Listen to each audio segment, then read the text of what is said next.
We had O's the Mentalist.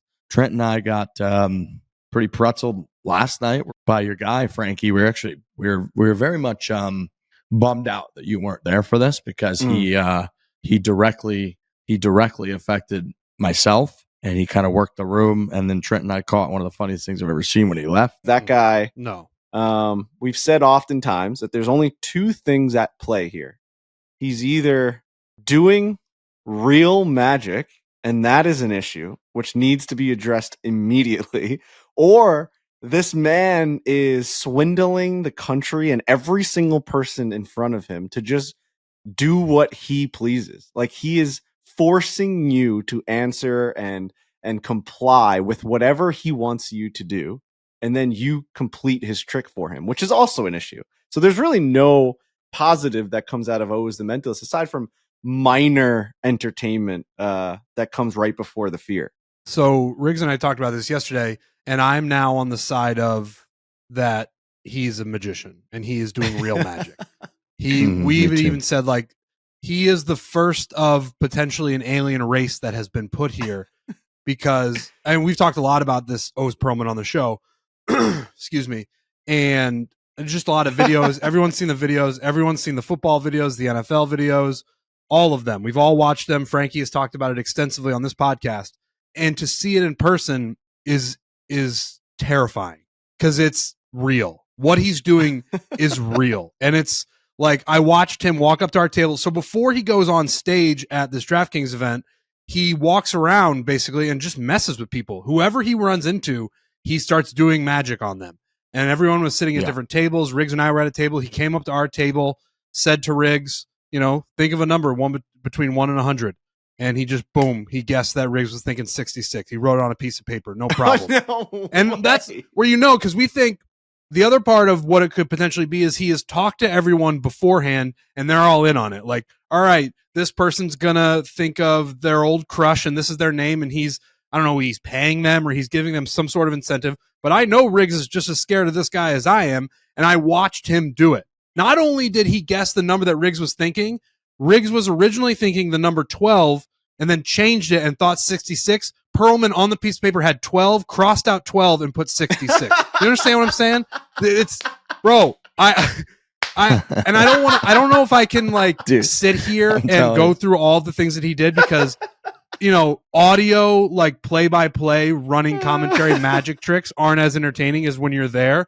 But all I'm going to say is that the things that he performed last night are not to be believed. And the only answer is that he is an alien and he has been blessed with these abilities and he's the first one. And in 200 years, people are going to be like, there's a bunch of O's Perlmans running around. It just so happens that the answer to the question of how is he doing this is that he's just doing it because he has that ability. Like, I have the ability to walk upstairs and drink a glass of water. O's Perlman can guess the crush you're thinking about from 20 years ago. Trent and I got to the point of conversation about this throughout the night where we said, we need to alert the world about this guy because we said when the aliens come and they're taking over and people are like, holy shit, how come we never saw a sign? Like, there's a sign. There's O's Perlman is just on TV. We're parading him around.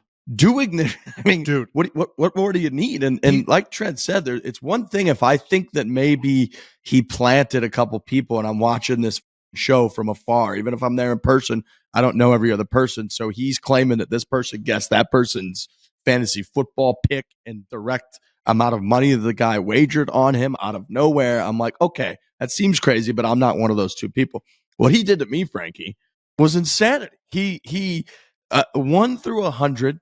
I don't even if the other answer is that he does all kinds of research somehow, like he's walking background check and he does all kinds of research on every person that's going to be at an event. He still wouldn't have come up with 66 because my number that I use for everything, like my email address, I throw like 18 in there. That was my hockey number. And the number before it was 18 was 12. So when he said pick a number 1 through 100, my brain quickly went to my first number was 12. Then I changed to 18 in high school and college. But my favorite player growing up was Mario Lemieux. So I'm going to go 66. I thought all of that, in like 2 seconds in your head. You think that real quickly. And I was like 66. And like 30 seconds later, he just presents a piece of paper to me that he had showed everyone else at the table in which he had written the number 66 after crossing out the number 12.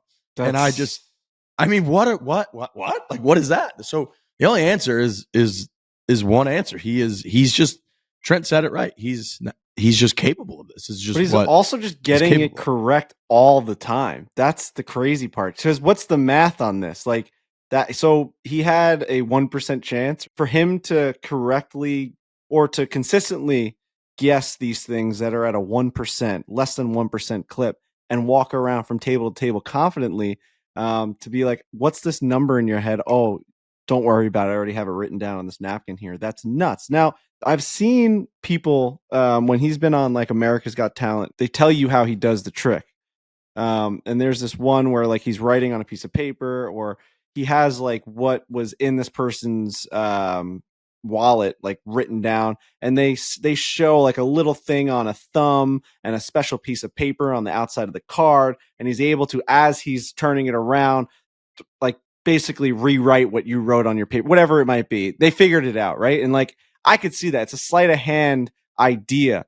There's not, when you're just telling someone, I'm going to stand over here, you're going to stand over there, think of something, and then I'm going to tell you what you're thinking of. There's no sleight of hand there. There's no trick. Hands are behind the back, eyes are closed, and we're just talking brain waves here. No, he does very little of that sleight of hand. Like what he will do is have the person he's asking, like have them close their eyes and be thinking of whatever he's trying to get out of them. Write it down on the dry erase board, show it to the whole crowd, and then have the person with their eyes still closed say, "Who are you thinking of?" And the person says Jess, and the board says Jess already. That's the new that he's been doing. Dude, that no one understands how he's doing it. And there is no answer. I'm not going to. I can't wait till I see you in person next. I want to tell you all of the things that he did. I don't want to do it on this podcast because it's just not as good. But there are things that he did last night that are inexplicable. We saw it on. Yes, I can't wait to hear that. We saw it on live television on Hard Knocks.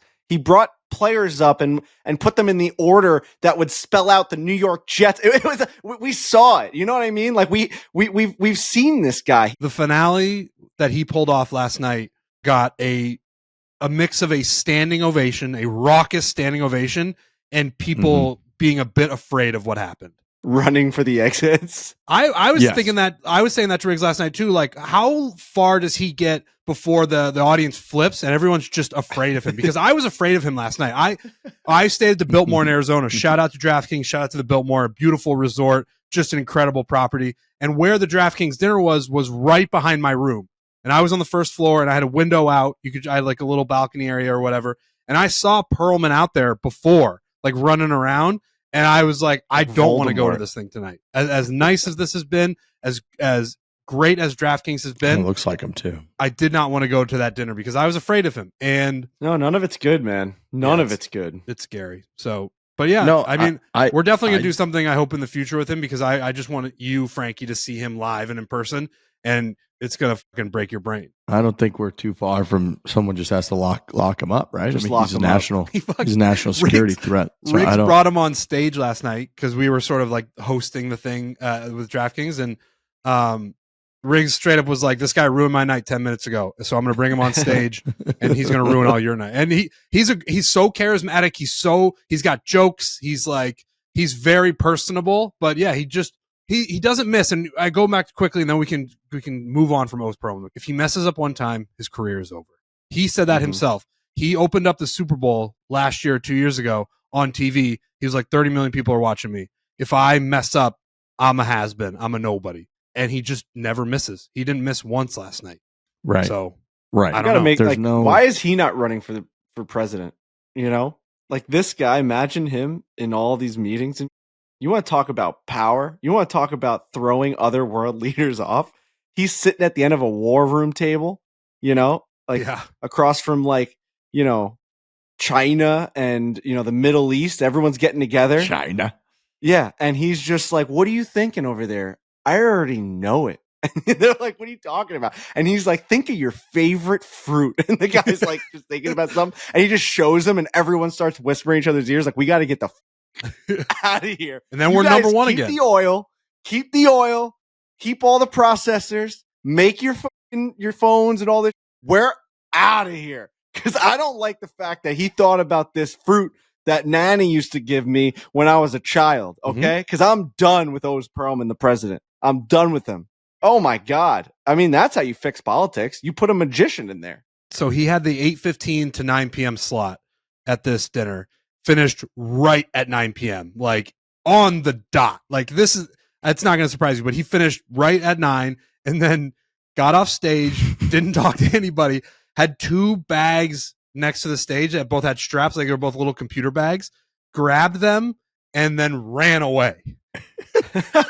Dude, it's one of the great regrets of my life that I didn't get a video of it, but he didn't talk to anybody. He was like, I'm done. I'm going to get out of here. I'm going to grab my 2 bags. And Riggs and I watched him run into the darkness. He ran literally into the darkness, Frankie. He didn't go towards a door. It was just this dark corridor of the Biltmore Hotel, and he was just gone. Oh, he's gone. Like, he's just gone. He popped up in like the Super Mario world or something. You know what I mean? Like this guy, there is no dimension that he can't get into.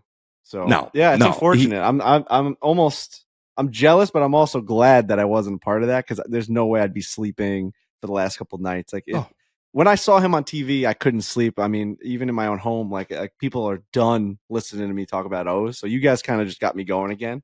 I won't sleep tonight. He's so in my head that I was texting you, Frankie, being like, I'm scared of this guy. I don't want to be here. Crazy. That I thought he was going to come up to the table and be like, pull up those texts that you just sent. Let's see them. Yeah. Let's see those things.